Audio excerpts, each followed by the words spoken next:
Hi everybody, this is Angelique Tsang from the Movie Analysis Club, and today I'm going to discuss the summary of Don Juan de Marco, the first Happily Ever After movie event that we organized in London. And so we had around, I think, 14 to 15 people show up, a mixed group of people, I think maybe 60% men, 40% women, could be 70% men, 30% women. I don't remember anymore. I'd have to count the pictures actually. So, but what I want to do is give a summary of what we discussed in the movie. So I'm just going to go through my notes and give you a feeling of the type of answers that came from the group. So we split the group in four groups, and we gave them four questions, and we gave them total freedom in terms of answering the questions. And while they were giving the presentation after the movie, other groups were able to actually ask them questions as well. So we started with four questions, and the first question was, what did the psychiatrist teach the greatest lover archetype? So, and what did the lover archetype teach the psychiatrist? And we assumed that the psychiatrist was actually an embodiment of the magician archetype. Okay? So, the second question is, why are women so magnetized to the greatest lover Don Juan archetype? The third question was, what would it take for the wounded lover to step out of his wound? And the fourth question was, how does the greatest lover archetype get his needs met in the internal and the external world? So to go to the first question, so that was a very interesting discussion because the group that analyzed that question actually said that they felt that the magician, meaning the psychiatrist, actually got much more out of the interaction with the lover archetype than the other way around. And they were looking at the way the movie went, and they saw that actually when you look at the transformation, it was more the magician and the psychiatrist that was transformed than the other way around. And so whereas the psychiatrist, who was the magician, was supposed to be the magician archetype, meaning the person with all the knowledge about transformation, it felt like the psychiatrist or the magician got everything from the lover archetype. So it felt as if so some people even said that it felt like Don Juan, played by Johnny Depp, was actually playing the magician archetype, and that the psychiatrist or the magician archetype in this movie was actually the wounded lover. Very interesting. So see, that's how I love the Movie Analysis Club.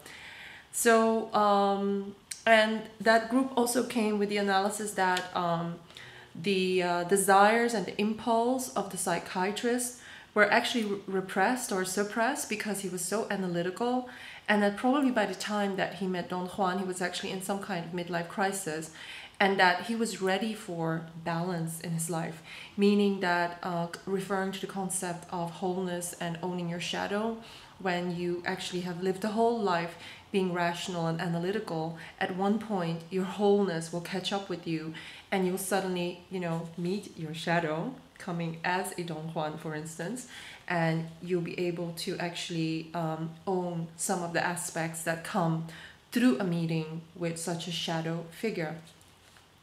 So so the group was actually noticed that throughout the whole movie, the psychiatrist was actually, at certain points, he was always holding a flower in his hand. And actually I did notice it, but I didn't understand, it didn't occur to me that there was actually some kind of deeper meaning. But this group noticed that the flower that Marlon Brando was holding, or Jack was holding, was always touching his heart.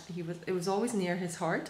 So there was something around him connecting with that area of his being, the softness and the tenderness of life, rather than being in his head all the time and bringing people back into reality. And of course, the consequence was because he, as Jack, the psychiatrist, when he got transformed, he had to, seduce his wife back into this more fantasy life, and so that was actually very, very beautiful, of course, for Jack and his wife. And so there was a lot of confusion in the movie around what is reality and what is fantasy, what is delusion. And in that way, the movie was very similar to Inception, that we are left with the question, what is actually real? Who is talking about the truth? We don't actually know. So, and it seems as if that the lover archetype, the greatest lover archetype, in a sense, has this ability to seduce people away from reality into a fantasy. And of course, sometimes that has very serious negative consequences. But as you can see, it can also light up or enlighten the life of people, such as Jack or the psychiatrist in this movie. So when we go to the next question, how does the greatest lover archetype gets his needs met internally and externally? The group reported that that Don Juan actually created a fantasy, or Johnny created a fantasy in reality to be accepted.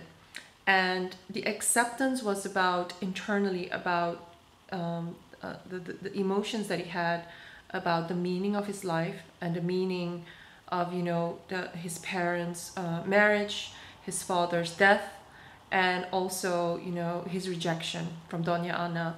So internally, he had this fantasy to actually, get his needs met, and externally, he had to get his needs met by, by eliciting external stimuli from other people, and by creating certain circumstances. So that was why he had to wear a mask, he had to wear the cape, he had to wear this, this outfit. And through this fantasy, he was meeting this internal and external need to be significant. And but actually, of course, he was wearing a mask all the time. And but then there were other people who said, wasn't it actually that that Jack, the psychiatrist, was also wearing a mask because he didn't know himself all his life. And there was a discussion about whether somebody who has been, almost cut off from his emotional life, or his emotions or his passions, was actually just doing his job, or whether he consciously or unconsciously was also wearing a mask. And but of course, there was no doubt about it that Jack, the psychiatrist in this movie, had forgotten about passions and emotions. And through the meeting with Don Juan, all of that got revitalized in a very, very beautiful way. So, and then we made the differentiation between a mask and a persona. And a persona is a very different subject altogether, because persona is something that you have to use in order to be accepted in the social circles that you are in. So persona is an accumulation of experiences that are impacted by social circumstances and by historical facts, and they have to do with survival. Whereas a mask, when you're wearing a mask, you actually know that you can take it off. So so in that sense, we can ask the question whether, the psychiatrist was actually in his persona, or whether he was wearing a mask. I think he was in his persona, and that he didn't consciously wear a mask, whereas Don Juan, of course, was consciously wearing a mask.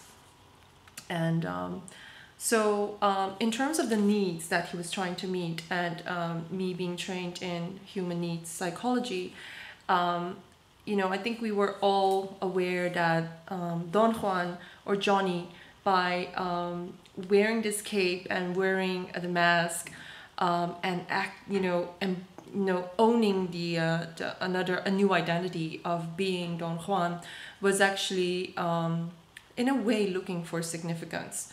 And he wanted himself to be the greatest and the best lover, and in that way he wanted to look for validation, the validation that he was in some way not getting in his real life through his, let's say, ordinary identity.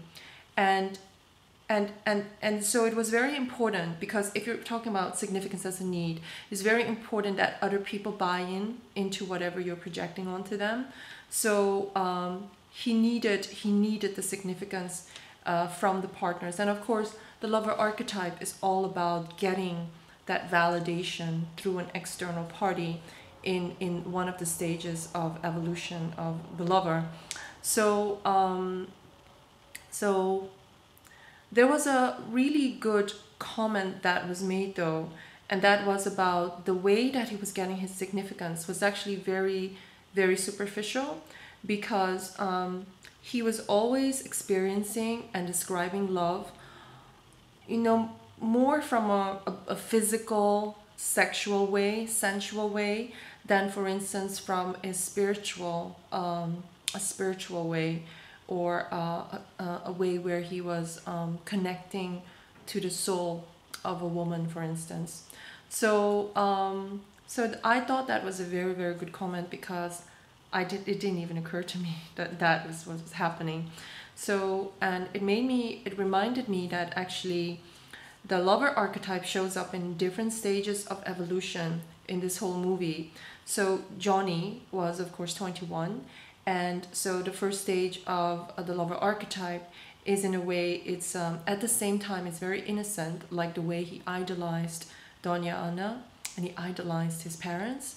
And in the other sense, it is very physical. It is very visual. It is very much stimulated by beauty. And whereas if we evolve and we grow and we mature, love becomes different. Love takes on a quality more of love as a relationship with the world, love as a relationship to self. And so we can see how the love in its broadest sense is captured in different ways by both Jack, who is more mature and who can merge it with reality, and the younger person played by Don Juan, who is more caught up in the physical, visual, sensual, romantic part of love. So not to say, of course, that when you're in a mature phase of life, that you cannot embrace romance. I think actually you can embrace more of romance, because you can actually romance reality, and you can, instead of having to ignore reality and say reality is so harsh to love, which is what happened to Don Juan. So the third question is, what makes Don Juan so magnetic to women? And so this was a very interesting question. So the answer that came was very, I think, very illuminating, and it was that he actually makes not only women but also men tune into their own essence and their own beauty, and he makes them feel great about life and about themselves. And so, of course, in the movie, everybody just falls in love with him, and everybody just, falls into his arms in a way. Whereas, well, you could say that, did he do that on purpose? But actually, if you look at his relationship with, like, for instance, the male nurse, and with Jack, he did something to them. There was something that happened to these people when they met him. They started to enjoy life. And and he also, when he was Don Juan, he had this confidence, and the way that he engaged with others was with this air of confidence. And so that's why, some people said that actually it was Don Juan who was the magician. And so he also knew how to create polarity with women, because he was allowing women to support and step into their feminine side. And so because he could do that so well, all women fell into a spell with him. And of course his grandmother was the only one who didn't buy into it. So he, as a lover, made women feel a certain way, and I think that was, you know, critical about his magnetic power, how he made women feel about themselves. And there was a huge, you know, discussion initiated probably by me around, you know, whether Don Juan was actually a player or whether he was a player slash bastard. And bastard is a word that I use referring to the book Why Men Love Bitches. And I think in that book they call men who certain men bastards. And so I think the main theme, the main consensus was that he was actually very honest about what he did, and so that gave the woman freedom and choice. So he wasn't cheating people, he wasn't telling them lies, and so so in that way he was not a typical bastard or a player. So in that sense, he wasn't playing the women consciously like a pawn. So he was actually really, I think, in the frame of mind, I want to see the beauty in a woman. I seek for the beauty in a woman. So the fourth question was, of course, fourth question was, what would it take for the wounded lover to step out of his wound? Well, I was in that group, and actually there were some people talking about, you know, objective reality and Don Juan not being in an objective reality, and that he was actually using fantasy to escape from reality, and that in that sense it was very painful for him. It must have been painful for him to actually face the reality that he was facing. And so there were other people as well that said that it was very interesting that when Don Juan or Jack was not under medication, that he was living this archetype, he was possessed by this archetype. He really believed, or he played the role of being Don Juan de Marco, whereas when he took the pills, he started becoming a normal person, meaning he started confessing the truth of, you know, the facts of his life.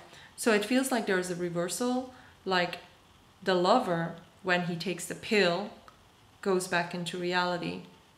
So I don't know whether you're getting what I'm talking about, but it feels like in reality, in his sane mind, the lover would be living in this idealized romantic fantasy, and actually when you give him the pill, that's when he starts coming back to reality. So it's almost like some kind of, you know, very interesting commentary on reality and what it does to love.